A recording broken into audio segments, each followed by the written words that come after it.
পরবর্তী রূপরেখা নির্ধারণ করতে বুধবার ঢাকা বিশ্ববিদ্যালয়ের টিএসসিতে আলোচনা সভা করে বৈষম্য বিরোধী ছাত্র আন্দোলন। সভায় অন্তর্বর্তী সরকারের কাছে গেল ১৬ বছরে ফ্যাসিস্ট সরকারের অন্যায় দুর্নীতির বিচারের পাশাপাশি সংস্কার দাবি করেন আলোচনায় অংশ নেয়া সমন্বয়করা। হতাহতের সংখ্যা তুলে ধরে আহতদের উন্নত চিকিৎসার পাশাপাশি নিখোঁজদের খুঁজতে নতুন করে সরকারের প্রতি আহ্বান জানানো হয়।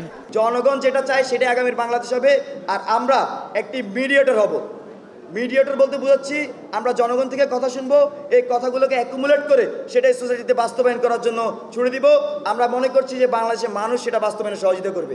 আমরা যাতে আমাদের এই সংস্কারটা নিশ্চিত করা হয়, যাতে আমাদেরকে আর বিভাজিত করা না যায়, আমরা বৈষম্য বিরোধী ছাত্র আন্দোলনের পক্ষ থেকে উদ্যোগ নিয়েছি আমাদের যারা এই রাজপথে লড়াই করে এই গণবিপ্লব সংগঠিত করেছে তাদেরকে সংঘবদ্ধ করা।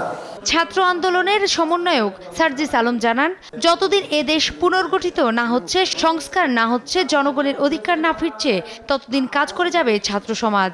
ঘোষণা করেন ৫ই সেপ্টেম্বরের কর্মসূচি। এই মুহূর্তে সবচেয়ে গুরুত্বপূর্ণ মনে করি আমাদের সেই ভাই বোনদের যারা এই ফ্যাসিস্ট সরকারের পতনের জন্য আওয়ামী লীগের এই দুর্বিষহ শাসন ও শোষণ আমলের পতনের জন্য নিজের রক্ত দিয়েছে, জীবন দিয়েছে।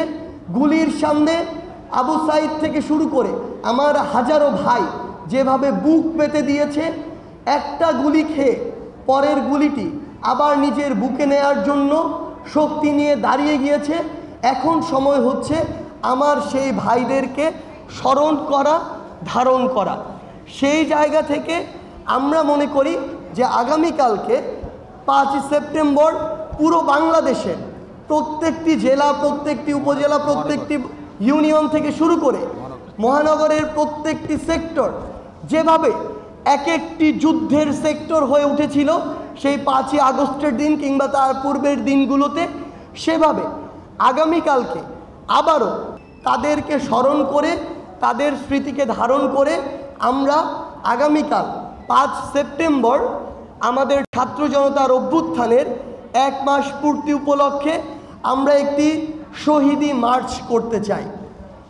এই শহীদি মার্চে আমরা চাইব আমাদের যেই বাবা মারা, যেই ভাই বোনেরা তাদের সন্তান হারিয়েছে, তাদের ভাই বোন হারিয়েছে, বিনয়ের সাথে আমরা আপনাদের প্রতি অনুরোধ করতে চাই আপনারা আমাদের সাথে আসুন। আরেক সমন্বয়ক হাসনাত আব্দুল্লাহ বলেন, আওয়ামী লীগের সংবিধানকে দেশের সংবিধান হিসেবে চাপিয়ে দেওয়া হয়েছে, দ্রুত সব জায়গায় সংস্কারের দাবি করেন তিনি। দেখেন, এই যে ৭২-এর যে সংবিধানটা প্রণীত হয়েছিল, এই সংবিধানটা কিন্তু একটা জাতীয় সংবিধানের জায়গায় সেটা হয়ে গিয়েছিল কি আওয়ামী লীগের সংবিধান।